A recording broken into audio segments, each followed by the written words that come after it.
Well, good morning, everybody. It is 62 degrees in here, 39% humidity. Taking a quick look at everything growing right now.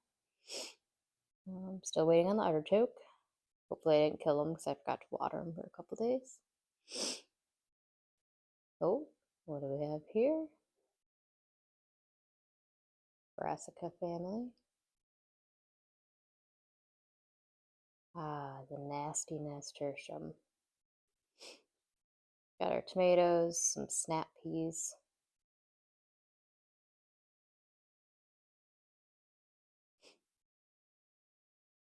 Still getting the survivors out of the coffee plants. I'm down to about 7 or 8. Some house plants I rescued from the Home Depot, and then I planted some of Jay's peppers that were in smaller trays. Okay, so we're moving right into the pump for my irrigation system. So this came off of Amazon. It was around 20 bucks. It came with this 1/2 inch NPT to whatever that hose is. Maybe it's like a 1/2 inch barb. So I had to go find a 1/4 inch, and then obviously that don't work, and then an 1/8 inch. And for some reason, my tubing is a 4/7 millimeter. So later on here, we had to run to the hardware store and kind of makeshift something to fit onto this pump to make it actually work with the irrigation tubing we got.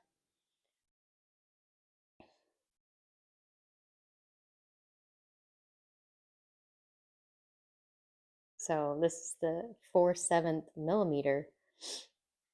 Honestly, I haven't heard of this before. I don't must have gotten this from somewhere in China. But anyways, does not fit. So I was thinking this came with a 1/4 inch hose and it did not. So on the instructions here, this is the one I recommended. So if you do buy this one, be aware um, of the sizing difference and take note of what we kind of rig up here from the hardware store later on in the video.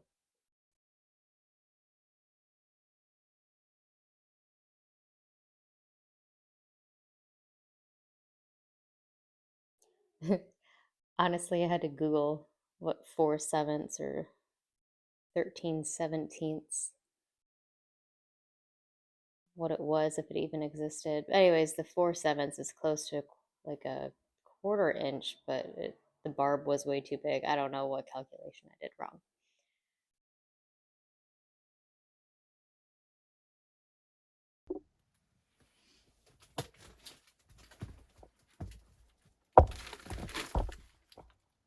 Okay, so moving on. Some of this is quick connect tubing. I have like 3 different irrigation kits that I'm trying to put together, cost effective. I bought some 2 years ago, this year, inflation. Yes, but I need the filter. So on my blog, which I will put a link to, I explained everything I bought to get this little system together.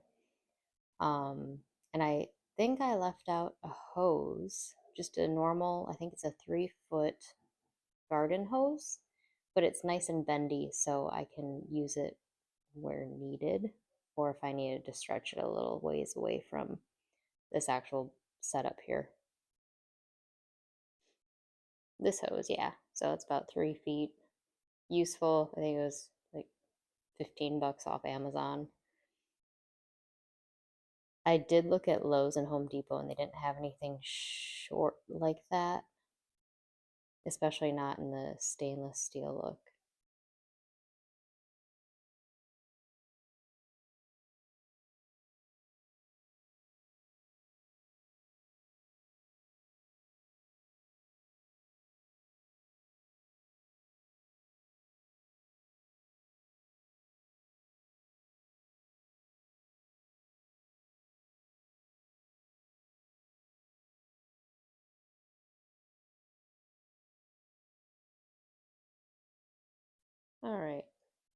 So this box houses AquaCrest garden filters.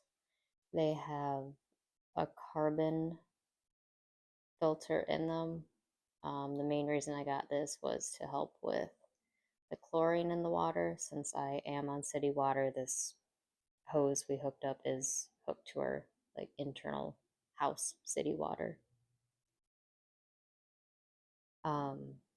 Be mindful when you plug this in. I had some carbon come out at me, and you know, you don't really want black all over your floor. It came up, so no worries. It's just a mess. So be mindful of that. So back to the chlorine being in the water. You can definitely get around this by filling up this bucket, for example, and letting it sit for about 24 hours. Or if you want to use your own water from inside your house somewhere and boil it, I think about 20 minutes will do it. And then you can put it in this bucket and use it as soon as it cools down. I'm just being precautious with a filter. I'm still going to do the 24 hours anyways, just so I don't kill any plants this year. But chlorine is a gas. It will dissipate with time. So this AquaCrest filter I'm putting indoors, and like I said, just be careful because I think you're supposed to let it let water go through it for,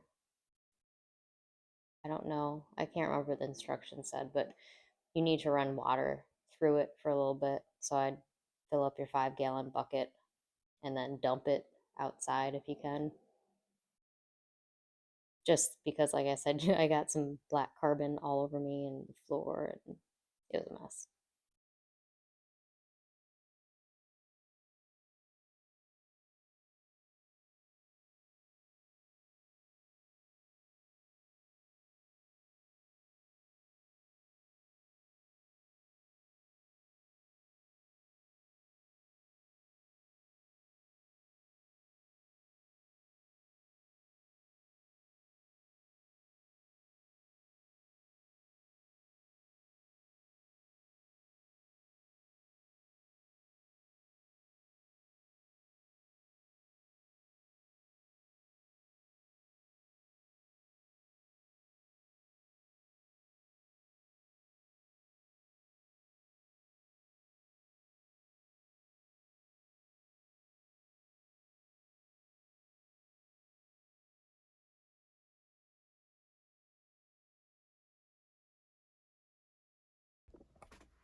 Well, guys, here goes nothing.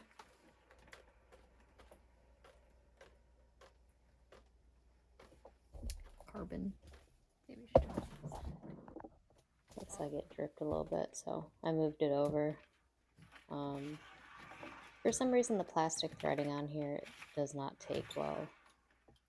And this is even like this on my outdoor hose. So just try not to cross thread the plastic.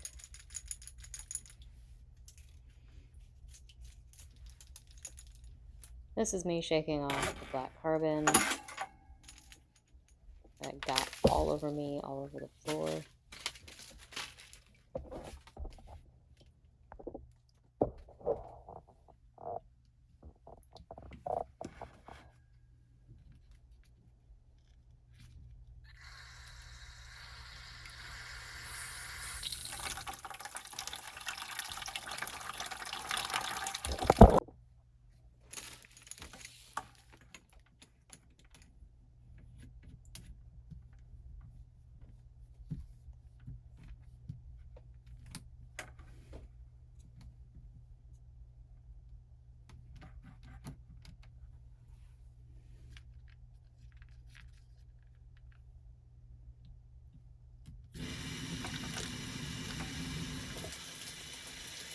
The moment you've all been waiting for, I turned this on And I was like, where's the water going?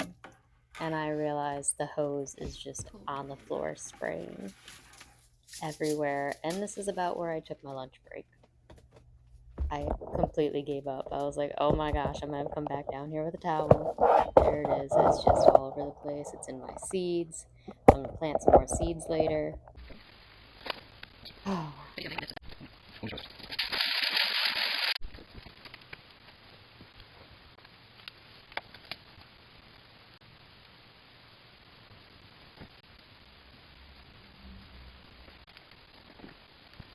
This was the moment I caved and I had to ask the daddy bear for some help. So he's down here coming up with an idea for my pump. I have no idea what he's talking about, but he makes something that actually does work. And I was like, alright, yeah, sure. I hope we can all take a moment to realize I'm also in my robe right now because he insisted on showing me his fix or coming up with an idea.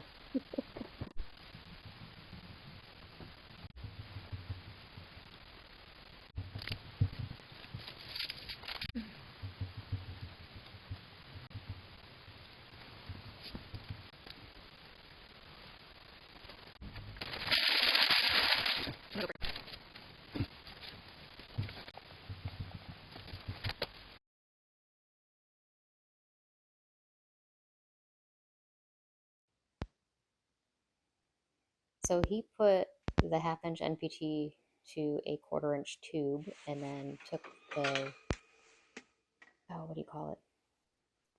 The barbs, little barb things from the irrigation system and somehow got the quarter-inch over the barb and then it can hook to the 4/7 millimeter. So just play with your kit. You'll be able to find some pieces that fit together.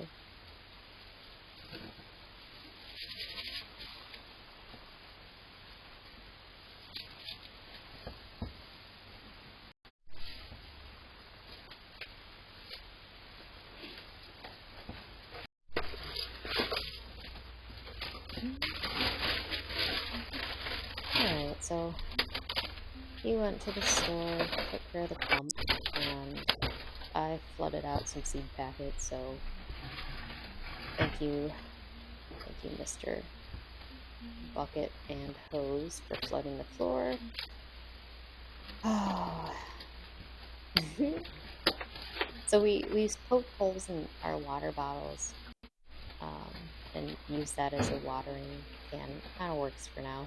It looks silly because I'm over here sniffing. I'm like, was I drinking this, or is this actually potable water for the plants?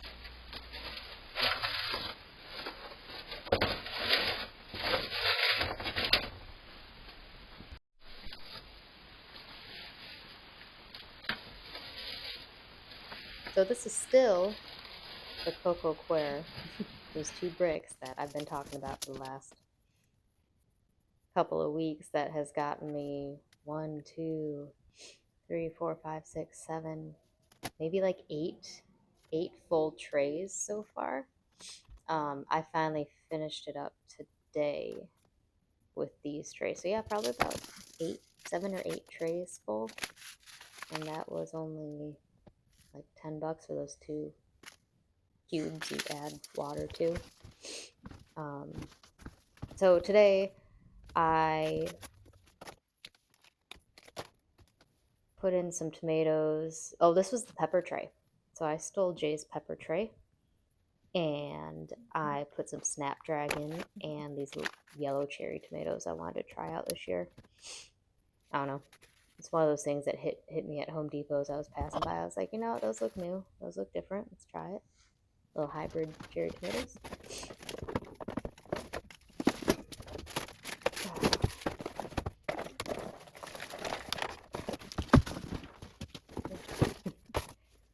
I need to get all this pump stuff and irrigation stuff out of the way. It was driving me insane.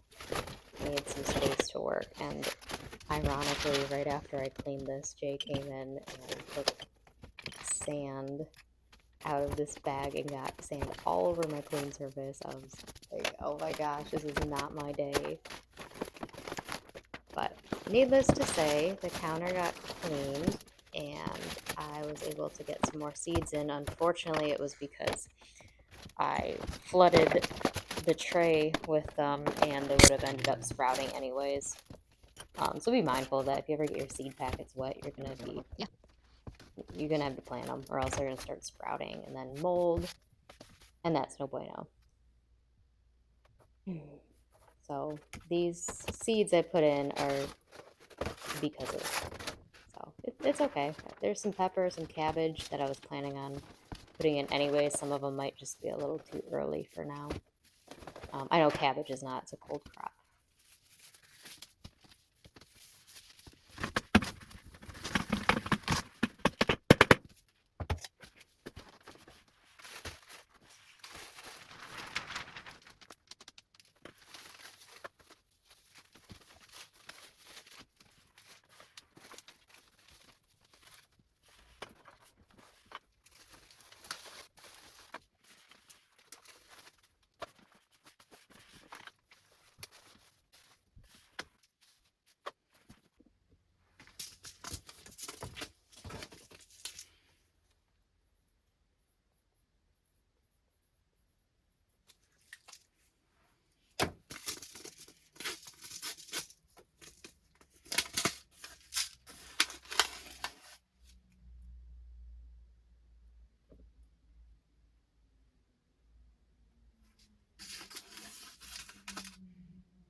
last but not least today, the pineapples.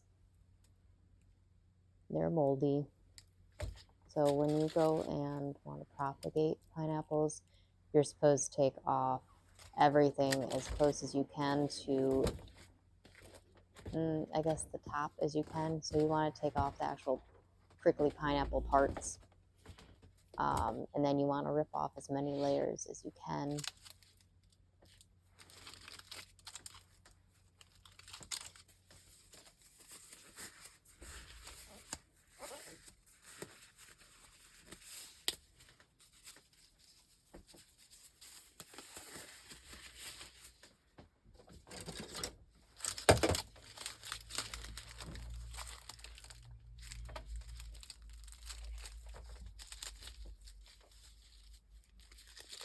So realistically, this is what you should cut it back to, that little nub right there.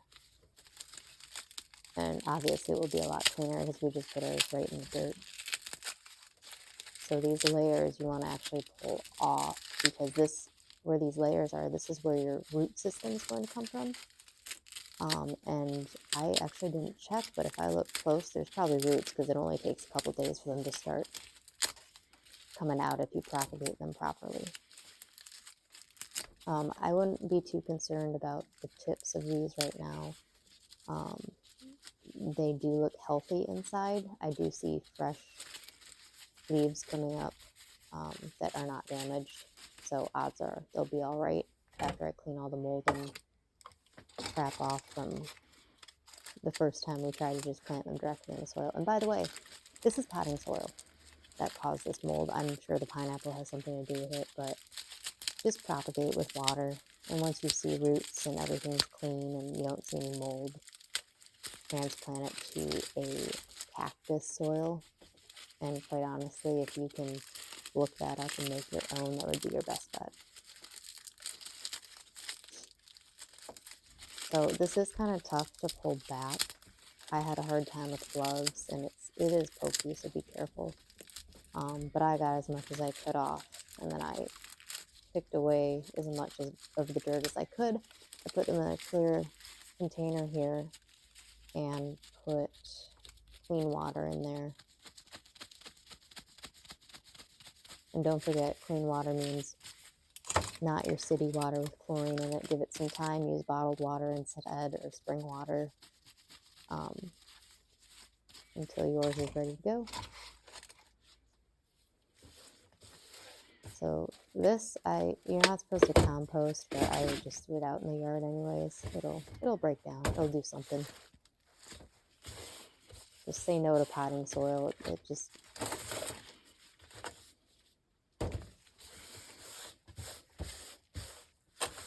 Thank you everybody for watching. Have a wonderful day.